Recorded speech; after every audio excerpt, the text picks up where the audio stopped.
All right, so I'm quite a bit ticked off right now. So the last 2 days I haven't done any proper squatting, as in I haven't done the working sets 170 times 3 times 5. By the way, it's 5 o'clock in the morning, that's why I'm kind of talking a bit on the quieter side. Don't want to wake anyone up. But anyway, I came in here today and I thought I was going to kill it. I've essentially had 2 rest days, because yesterday I was supposed to do, some sort of CC squats, ended up doing some box squats, which is a story for another time. But the day before that, I did wide squats. So this is kind of Louis' influence. And today I walked in and just saw that video, 170 times 3. Felt shit, felt slow. Knees felt really unstable. Just didn't feel like I was ready to squat. So I stopped it at 3. And I was going to call the quits there. But then I thought, man, it's been 2 days since I've last done this. What's going on? Is it fatigue? Is it something else? So it's not like that the power's not there. It's just I don't feel in a good position. So I've just done 5 sets of 20 of CC squats. So let's get back to it and see what's up. But I don't see any other reason for me not being strong. Like, you know what I mean? Like I should be doing this quite easily, in fact. But it's proving to be harder and harder, which is puzzling. Maybe it's some of the shit that I've started doing, like the wide squats and the box squats and whatnot, maybe that's kind of introduced a new stimulus and it's all weird now. But anyway, I really want to get this 170 times 3 times 5. So let's see what I can do here. All right, let's try it again.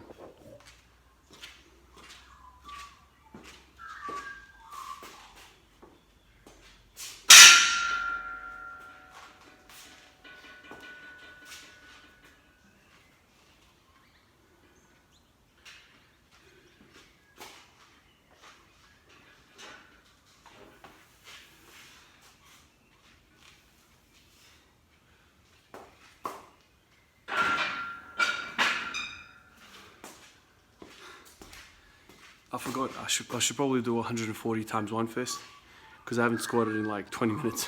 So I don't want to go straight into 170. So let me unrack the bar and we'll go back to 140. All right, I've loaded the bar to 140. I don't think it's a good idea to go from CC squats all the way to 170 kilos for a set of 5. So anyway, let me get this 140 for 1, just to get my body accustomed to weight and the movement pattern, and we'll go to 170.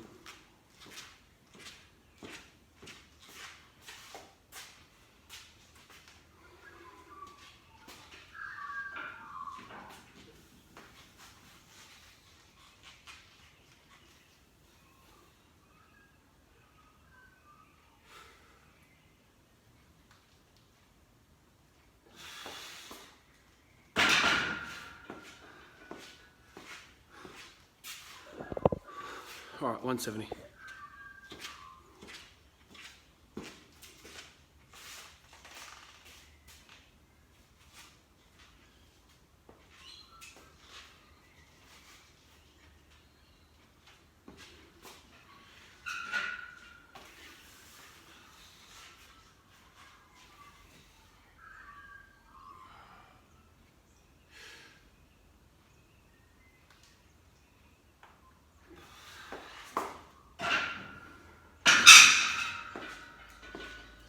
Oh man. All right, so not even the CC squats could help me today.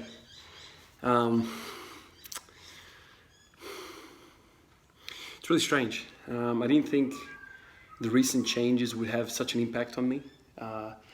So 3 days ago, I did wide stance squats for the first time, and I did, half of my 1 rep maxes with normal stance. 2 days ago, I did wide stance again.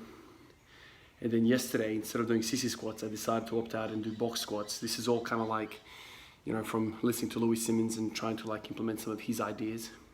So basically 1, 2, 3 days of not doing 170 times 3. Today I've come in, yesterday I kind of felt weird and weak. And then today I come in, I'm expecting to hit 3 sets of 5 with 170. Feels real heavy. So, I had thoughts about, oh my God, like I haven't done 3 days worth of volume for my traditional stance squats. And I thought, man, today I gotta do 5 by 5 or something, to get the volume up. But what's happening here, I think, is these wide stance and box squats have really taken something out of me. I'm just thinking to myself whether it's the fact that I'm using more posterior chain and I'm struggling to recover from that. There's definitely a possibility, because both with wide stance squats and box squats, it's much more heavily orientated towards the kind of the backside of the body. And notoriously speaking, for me, I always struggle to recover when I hit the posterior chain. So something to think about there. But the dip in performance is something to think about, because it's really a big bump in the road right now, because I've had 2 or 3 weeks stretch of squatting really well, and introducing some of these ideas have kind of sent me back a little bit. But I'm just wondering whether it's just because it's a new stimulus. I'm using muscle which I haven't used before. Maybe there's more of a neural demand there, and so my central nervous system is kind of like more fatigued because I'm going into areas. It's having to kind of like get communication with muscles that it doesn't really communicate with. So whether it's that kind of thing as well, I'm not sure. But certainly, usually when I come in prior to these wide stance squats, when I come in and I don't feel up to scratch and I do sissy squats, I end up feeling up to scratch, and then I end up the weight moves really, really well. I've said this to you guys before, that for me, the way the weight moves is by far the most important thing, because it's a gauge of how you're feeling on the day. And so if I push through today and grinded every single rep up, I wouldn't come back fresh tomorrow, probably even the next day. And so you would have a massive recovery requirement, and then I would have a dip in frequency, right? Like I wouldn't be able to come back. So something to think about now. Like originally, 3 days ago, I decided to go, okay, one day is going to be wide stance, the next day is going to be normal stance, wide stance, normal stance. But it looks like the wide stance is impacting the following day more so than I thought, which is a problem, right? Because it's now preventing me from doing what I was doing up until the introduction of these ideas. So how do I go about it? I'm not sure yet. I have to think about it a bit more. But certainly right now, my body's, I guess, struggling to recover from some of these movements. Just on the wide stance versus the box squats, wide stance was good. That was my first time ever doing it. But box squats, I'll tell you what, that's another interesting movement. With the box squats, it basically removes the quadricep out of it completely. Because you sit back and you keep your shins completely vertical, something that I struggle to do with wide stance squats. With the box, because it's there's no risk of tipping over, so you kind of sit down in the box and then you sit back, and then you stand back up. Heavily feel it in the glute, hamstring kind of tie-in area. Really feel it there. And basically the whole posterior chain, like yesterday I was talking to myself, I was like, man, my traps are on fire. So it's basically doing kind of like a block pull. That's really how I felt doing it, because it was, no quad. Usually with the block pull, the bar is basically, just underneath the knee level, and so you have no leg drive there either. So your shins end up being vertical. The difference between a block pull and a box squat is the box squat, the bar's on your back. Essentially, it's a very similar starting position. But anyway, I think box squats are the ones to keep. I think they're really effective. It's just how do I incorporate it into my training now? Something to think about, definitely. Now, originally I thought I was going to do 3, 4, 5 weeks of just all out squatting, and then I started, getting influence from West Side Barbell kind of things, and I decided not to be stubborn and try these things, just to see how they feel and see if they're worthy to keep, and so far I'm liking them. So it's still kind of heavy on the squatting. It's just I'm doing now squats which are kind of like, I don't know, specialty kind of accessory movements for me, which I have not done yet. So it's a bit of a change now. But just looking at the log, I need to kind of work out how I'm going to go about things, because right now the performance has dipped. I'm wondering about fatigue levels. I'm worrying about recovery.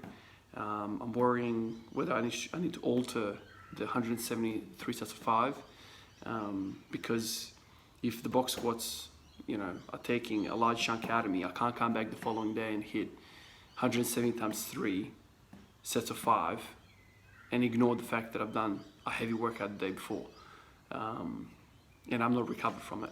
Like when it's just the conventional stand squat and I'm just doing 3 sets of 5, that's cool. Day in, day out, I've kind of like worked out exactly how I recover, and that's kind of rolling on really well. But these box squats have completely thrown the spanner into the works. And I guess they're fatiguing my posterior chain more than I thought. And so posterior chain takes longer to recover, blah, blah, blah, blah. I've already mentioned that. So something to think about. Anyway, I'll spend today thinking about it. Tomorrow I'm gonna come in and do some box squats. Yeah, how I'll go about it, I'm not sure. But let's give box squats at least a chance of seeing if they improve. And one of the good things about box squats as well is that Louis says that it carries over to the conventional or to deadlifting in general, not just conventional but sumo as well. It carries over really well. So it's kind of like, it benefits both movements kind of thing. So anyway, a lot of food for thought there. How to go about it, I'm not sure. I'll spend today thinking about it as I go about my day. I'm going to try and work out how I'm going to go about it. But yeah, definitely want to keep CC squats. CC squats feel fantastic. Definitely want to keep the narrow stand squat working with sets of 5. And I also want to keep the box squats in the program somehow. So whether I just drop both of those volumes down and try and accommodate both of them, I'm not sure. Anyway, I'll leave it at that. So underwhelming day today. Really expected more out of it, but it is what it is. And points of learning. Definitely the box squats are doing something to my body that I don't like, as in I'm struggling to recover, which is good. There's potential there. So I'll need to work out how to incorporate them. All right, guys, catch you next one.